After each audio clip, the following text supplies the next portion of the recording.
everyone, and welcome to Sona's latest masterclass. Thank you for joining. For those who are here for the first time, welcome. We're Sona, the third generation workforce management software built specifically for social care.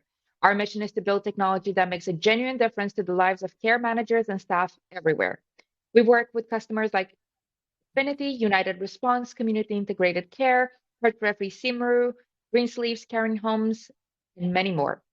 Thank you so much for joining us today. Hayley will be taking on from me, but first, just a quick introduction. The chat function is available to everyone, as always, so please, we encourage you, send us questions, send us comments. Your experience is one of the most valuable insights we could be gaining in this 30-minute masterclass.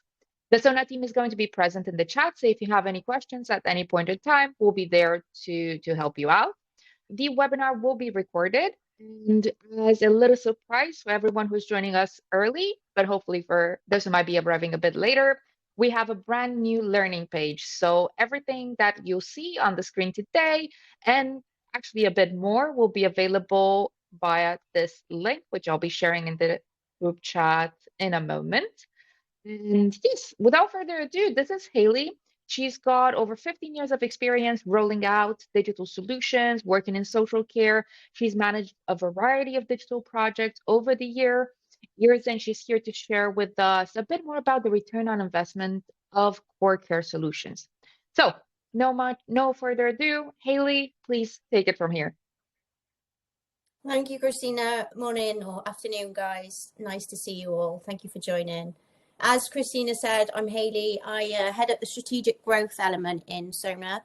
I've been with the team now for about 4 months, but prior to that, I was running another software business that supported software into care providers. And I did that for about 6 years, and that included anything from like digital transformation support that way. But prior to that, I was also in the operational side of things. So I've worked for 2 large domiciliary care providers. So I've done care work, I've been a branch manager, I've been a care coordinator and a regional director. So you name it, I've done it. But I've also done the implementation side of things as well. And that's delivering software, everything from rostering solution to EMR. As Christina said, we're going to go through a number of slides today, and she has posted that link, which is what we're going to refer to. I suppose in more high level, if you've got any questions, please pop them in the chat. This is my first masterclass, so please be kind and gentle, and please interact because it does help. But yeah, thank you all for joining. So let's kick off. Christina, if you want to show the first slide. Okay.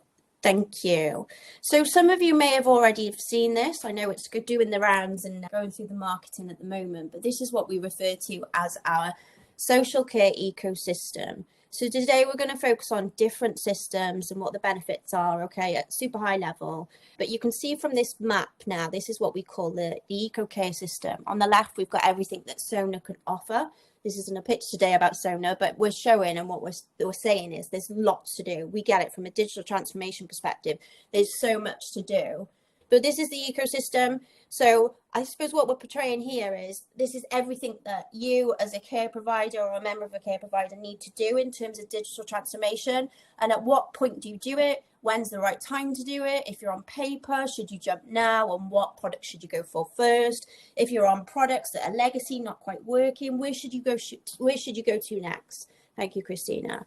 So you can see there on the left-hand side, we've got the Sona elements of things in that green blob as such, which is everything to do with scheduling, time and attendance, HR, rostering, payroll bureau, communication engagement, all about the staff element. But also to the right of it in the middle, we've got everything with regards to digital transformation on digital care planning, EMR, medication, compliance, CRM, I think it says finance, and also anything to do with the resident, things like IoT and smart sensors also that are coming into the mix. Question for you guys, having looked at that graph and the ecosystem, is there anything on there that you think is missing or anything you'd want to cover off at this point in time? I think we've got some typing in the chat, so any opinions or any feedback is welcome. Thank you, Lee. So from a payroll perspective, the integration of holiday rates to be accrued or paid. Okay. Yeah, you can see that you've got different arrows there going from different systems to systems. So we at Sona have got open APIs, but we also have the ability to integrate around holidays, annual leave, accrual and things like that as well. Peter's mentioned contract management. Yep, you're right. And asset management. I think there's an element of that within Sona. I think there is. But contract management, you're right. I think we'll take that feedback and put it on. Thank you, Peter. Christina, that's one for you. Next slide then, please. Okay, so when do you know it's time for a new solution, or when is it time for you to upgrade from paper to a solution? There's a number of points on this slide, and I'm not going to go through every single one of them. As Christina said, we'll share the slides with you guys after the call. Okay, but I've written some down as well based on my experience, what I've seen over the last 15 plus years within the care industry. And things to consider is, do you have visibility of everything that's going on within your organization? Can you see what's happening with the staff? Do you know that your customers are happy? Okay, and can you get that data easily? If the answer is no, or if there's gaps missing, you can't get data to certain elements of it, it's probably time for change, or it's probably time for you to look at what systems are out there to support you with that. Actually happy, and are they currently happy with the tech solutions that you've got in place, or the processes that you've got in place? Do they have the right visibility of access to what they need? So can they be flexible with their rotas? Can they log in and see what they're doing? Can they check their payslip? Can they submit their expenses? Can they see what's going on with Mrs. Jones next week, as an example? And are your customers happy? So the people we support, what's happening with them in terms of tech and digital transformation? We all know that the local authorities have supported with the DSCR funding recently. So majority of people are going over to the care plan side of things and updating those. But there are tech solutions out there that can support us, that will help the customer or the people we support as we progress into digital transformation within the care sector. I thought about this morning, and there was a time when I used to deliver care to the point where I'd get to Mrs. Jones's house on a dom care run, and I'd have to knock the door, enter the key safe, go in, and her landline was at the front, and we'd have to dial the landline number. It was an 0800 number, to tell the branch that we'd logged in before I even did anything in terms of care. And I thought about that earlier. I thought, oh my God, how bizarre, how times have changed. But I also know that still happens. Yeah. She remembers those days, crazy times, but it still happens, which is fine, but there are options out there for you to modernize that as well. Okay, so what else was there? Are you getting, sorry, I lost my train of thought. Customers, what are the agency costs like? Are they sky high? We need to be thinking about that as well. Okay, if your agency costs are super high, is there a way that we can implement systems and look at the return of investment there? Okay, if we could implement X, would that reduce the agency fees? I can chuck some stats at people that are interested in terms of Sona, the agency fees that we'd reduce for some of our customers, but we'll come on to that in a bit. How many meds errors are you getting on a monthly basis? If you don't have MAR charts in place and you are still paper based, on some occasions that's fine, but are there solutions out there to support you to be able to reduce those meds errors? How many changes are you making on rotas because you can't capture the staff availability? How much time you spend on payroll and both billing inquiries? And also things like, what about the tech stack? Okay, so is your current provider, or if you're not on a tech stack, is your current provider looking at what tech stack is and what the roadmap looks like for them? Okay, so is it legacy? Fine, fantastic. But what's going to happen over the next 5-10 years? How do you look at that, and how do you future-proof it for your business? Is there anything else that we think we should be considering? Has anyone else got any questions? Or I'm going to pause there to see if there's any suggestions. Next slide, please, Christina. So what to consider when moving to a next generation solution. So there's a couple of options on here, or suggestions. So on the left, we've got from paper or spreadsheet to also from legacy systems. Okay, and again, I'm not going to go into these in too much detail, but hopefully this will give you something to consider or to think about if you're thinking about changing or looking at putting a business case together to go through a digital transformation process for whatever element of your journey that you're in. So top left there, and this applies for both if you're going from paper, spreadsheet to system, or even from one system to another. You need to look at your return of investment, okay? What is the return going to be? And also, what's your quick wins? So how much are you actually going to be able to save through admin time, error reduction, productivity gains, and also compliance improvement? And it's really hard to capture that information. But if you sit down and look at your stats that you've got, or some of the stats that you've got, you're able to actually do that. Also look at the investment side of things. So top left, we're looking at ROI. So in terms of the investment, we need to be thinking about like software licenses and potential integration costs as well. So if you're going from paper to a system, ask those questions. What are your software licenses going to be? How much, if they haven't got integrations, will those cost you, if at all anything? Okay. We also need to consider things like resource and rollout capacity. So do you have the team structure in place to implement the right system first time? The last thing you want to do is be spending 2-3 years implementing a system that gets you nowhere. That's a huge impact on not only the workforce, but also the cost to the business. And I've seen this so many times. It's quite upsetting. So it's super important that you get it first time, and also make sure your staff are fully engaged in what's going on. And like I've said there, is there buy-in from all stakeholders and frontline staff? So have you considered all of the different departmental priorities? Whenever I speak to care providers now, their objectives and their aims differ. So I'll speak to an FD, and for them, they want to reduce agency, or they want to reduce some sort of operational cost, fine. But then you speak to the ops director and they want visibility of a rostering plan, or they want visibility of what's going on with their staff. And then you speak to the quality director and she wants reduction of meds, and she wants, or he even wants to see what care plans are out of date and things like that. So it's super important that when you're thinking about these things and you're thinking about going over to either different systems or getting onto a new system, that you've got all of your KPIs, all of your key objectives in one place, that you're benefiting a lot of those key stakeholders and they've got some buy-in as well. Peter said, for large organisations, the biggest challenge is knowing how and where your staff are deployed and ensuring commission hours are covered and paid for. Yeah, Peter, we hear that a lot.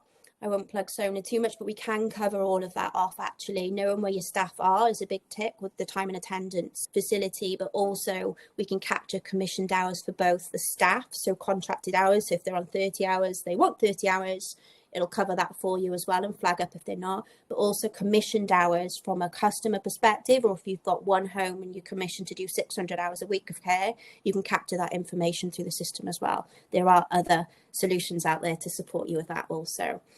So where was I? Compliance. So CQC are actively wanting providers to have DSCRs in place, which has happened. I know when I spoke to a number of local authorities a few weeks ago, I think they were on about 60% of care providers actually done it. Hopefully, majority of you have managed to get some funding to support you with the first year of your costs on those, which is fantastic.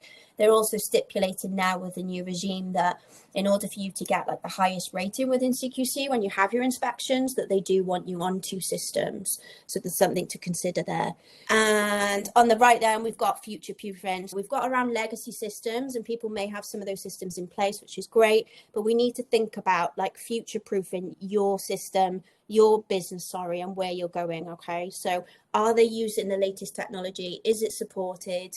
Have you got and can you have access to API documents? So for the techies out there, if you've got integrations or if you want to integrate systems, hopefully you can hear me okay.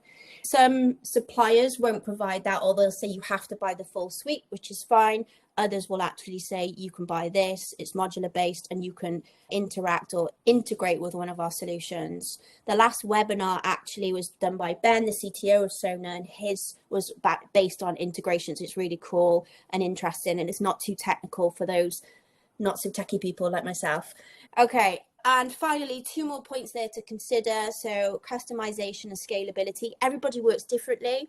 So each provider that you go to, they'll say, we do it this way, we do it this way. And I understand why. You're either regulated by CQC or CSIW, and you've all got different local authorities potentially being commissioned by. And each local authority will say, I need this invoice format, I need it submitted this way, and I need you to do this. So we understand the complexity of the care industry and what we need to do. Okay, so you need to consider that as well, from systems or from going paper to systems. Can these systems support you to do that also?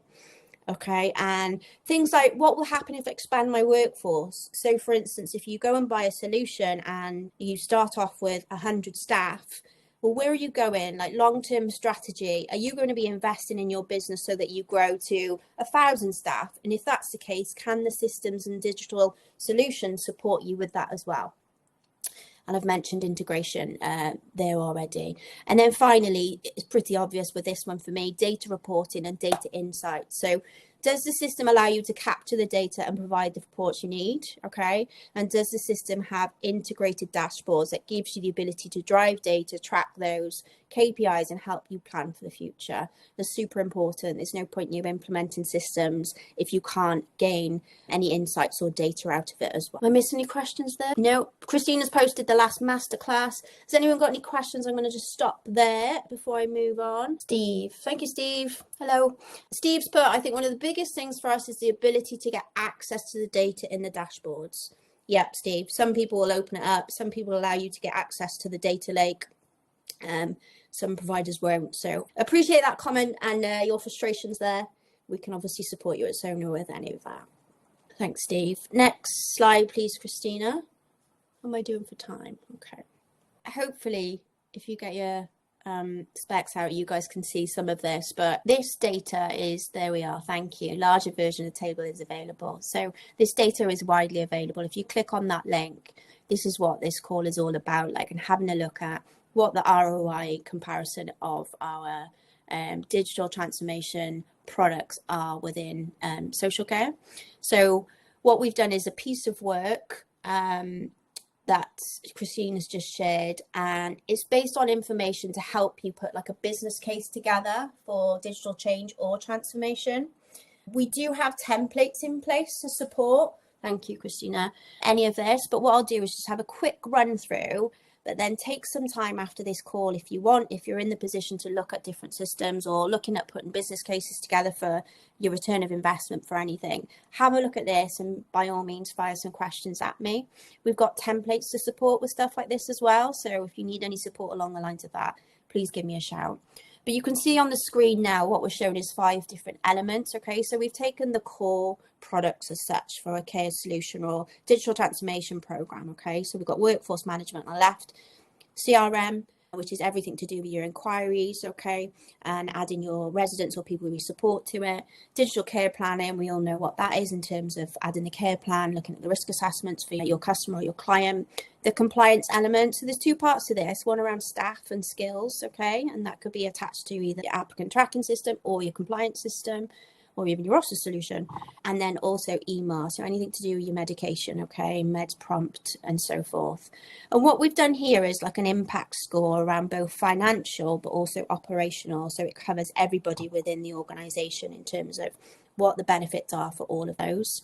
You can see at the top we've got the expected financial benefit, and I'm not going to go and read all of these out. Obviously there's a few more there for workforce management, but that's me talking around Sona, and there could be more, and if you've got any suggestions to add to these, please, it's a working document, we want it to be fair and we want to add to these as well, so by all means either pop them in the chat or go to Christina after the call. But you can see here from a financial benefit perspective from workforce management, there's about 20% savings on staff costs and up to 60% of agency saving. And I've seen that firsthand, actually, having spoken to a couple of the customers in Sona where they've gone from paper, to be fair, to Sona's system and used the OpenShift facility to push out, and they've reduced their agency cost by 60% within the first 2 to 3 weeks of implementing it, which is fantastic. We've got things like 1 to 4% payroll cost reduction and also 1 to 2.5% under billing cost reduction. Some of the other things to the right of it as well, like CRM, we've notified and we've had a look at it and gone, you can reduce, if you implement one of these systems, 30% increased occupancy rate. And there's some fantastic CRM systems out there to support you to do this. And also up to 20% increased return on marketing spend. So things like digital care planning as well, reduced office supplies, reduced archiving costs, and then also more for around compliance and EMR. And that's the financial side of things. So we've put an impact score there based on some of the stats that we've received. And if you scroll down a little bit more, please, Christina, we've got the expected non-financial benefits. So the operational side of things, okay, and what the benefits are there. Yes, we want to tick that box. We want to reduce costs. We want to get a return on investment. But operationally, how can we help the staff? How can we make sure that we're delivering the best possible care to our customers with technology at the forefront of this? Because that's the way it's going to change. We all know the issues around recruitment and retention. Technology is not going to solve everything, but it's definitely going to help and assist. So some of the things we've got there around the expected non-financial benefits. So for instance, in terms of the workforce management, we've got staff wellbeing, So within Sona, for instance, you've got the ability to be able to check in on your staff. How are they feeling? And they've got the ability in the morning to say, just click an emoji and say, yeah, I'm feeling fine today, actually, no problems. And same when they leave their shift, they can say, actually, I'm a bit cheesed off today. And that gives you the option for the manager then to check in on that staff member, which I know is big on CQC at the moment. I think I read the other day that CQC with a new framework and assessment are asking staff like 30 questions in one questionnaire, which is huge. Obviously, we've got the residential experience, as I mentioned, and everything to do with data security, improved evidence gathering from a care planning perspective, and also outcome based. What does it actually look like? If we've got care plans in place, rather on paper, we can see that data, we can transform it, and we can push it through from one system to another, giving great visibility to everybody that's helping deliver that care. And then finally, if we scroll down, we've got another impact score and impact assessment around implementation. So this kind of gives you a rough idea as well as to how long implementation should take. And look, this is on average. So we've got everything from workforce management through to EMAR in terms of how long it should potentially take you to be able to deliver those, depending on the size of the organisation. I think this was based on 1,000 staff. I know, yeah. So that gives you a rough idea as to the ROI. And if there's anybody out there currently putting business cases together to get yourself a new system, whether it be from workforce management to EMAR, by all means, fire me some questions. We've got some templates to support from the workforce management side perspective, which we're willing and happy to share.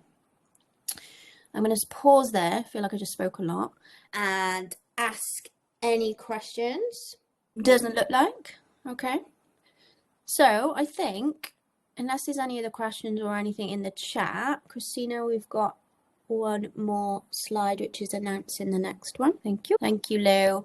So thanks, guys. I've whizzed through that. We've got 4 minutes to spare. I could do what an old manager did to me, actually, and he used to stay there for 4 minutes in silence until someone asked a question, but I think that would be awkward.